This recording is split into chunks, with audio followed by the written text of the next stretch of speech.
That's for the most part for you to figure out. But the idea is, so I'm Gabriella, I'm a user. What do I get when I come to your site? What do I see first? How do I interact with it? Why do I interact with it? Why do I buy?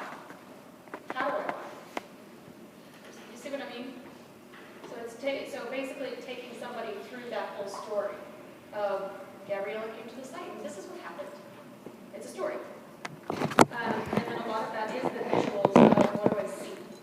And so that's really what Slideshare is what is it that you expect that I'll see? Not necessarily today, but in the future, what do you envision that I will see? And that's something that you can take to somebody and say, hey, if you saw this, how would you interact with it? Is there something that you'd expect differently? And so you can ask more pointed questions in your customer discovery instead of just saying, hey, in this perfect world, would this be interesting to you? You know, or do you face this problem when you're into it?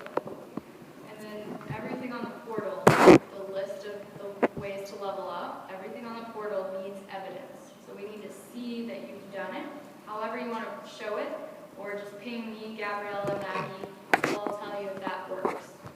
And again, this while it's nice for leveling up and stuff like that, there's a purpose to Slideshare. Yeah. There's two purposes.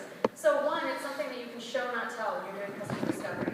And you can actually validate some of your ideas before actually building something all the way out, spending hundreds of thousands of dollars, or months and months of time. Second, it's something that do you know the number one reason why most software development employees don't work? Lack of communication. So this is your first pass at communicating with your development team as here's exactly what I want to see. And yes, the design will probably change because I don't know about you, but I am not a designer.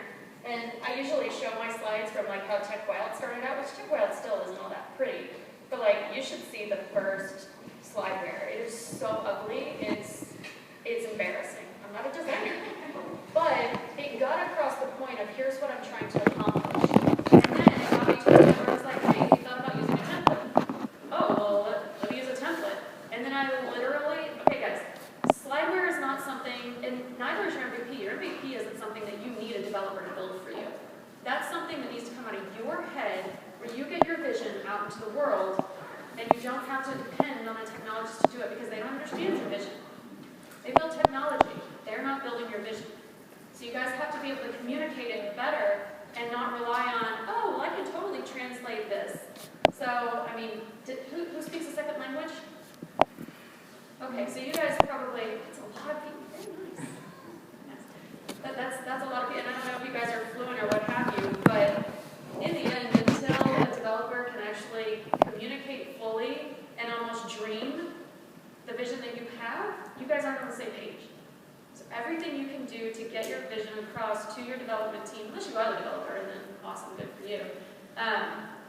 Everything you can do helps them with, it saves you time, it saves you money, it saves you a shit ton of frustration. I can't tell you how many companies we've seen go through 2, 3, 4 developers or development shops because, they started with this one and it just went nowhere.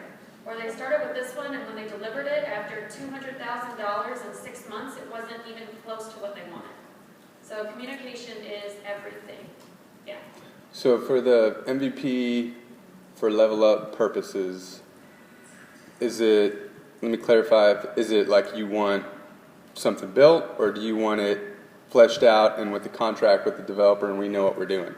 So an MVP is, it's not Slideshare, it's something that actually has some level of functionality. So tell me the most important piece of functionality in what you do.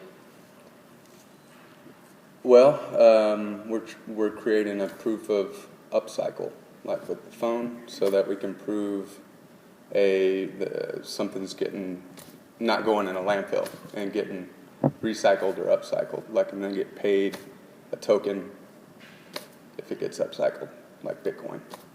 And that's what's most valuable to your customers. That's definitely what they're asking for. Okay. So they want value for their waste material. Yeah. All right. They want to get paid for the resources instead of paying to waste them. All right.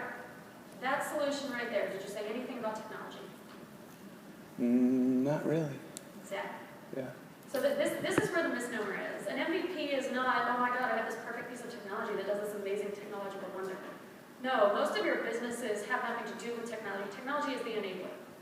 So basically take that thing, so how can you put something out there to where people can find waste materials and, utilize them and pay for that? It might be as easy as Shopify. Yeah. That's what an MVP is. It's not about, oh, I have this perfect system. It's all written in C#, and oh my gosh, it cost me $1 million. That's not an MVP. That's a full production. That's not even a beta necessarily. So in the end, can you transact business? Can you show people how they would transact business even? So an MVP, you don't even necessarily have to be able to make revenue off of it. You need to be able to show people, here's what the functionality is. And again, it's not about the technology. It's about the actual functioning of your business and your providing value. So you guys can do a lot more than you think you can. That's what I find from a lot of the non-tech founders is you're like, oh my God, I don't feel like I can do anything. You can do a lot to save time, to save money, to save confusion and frustration.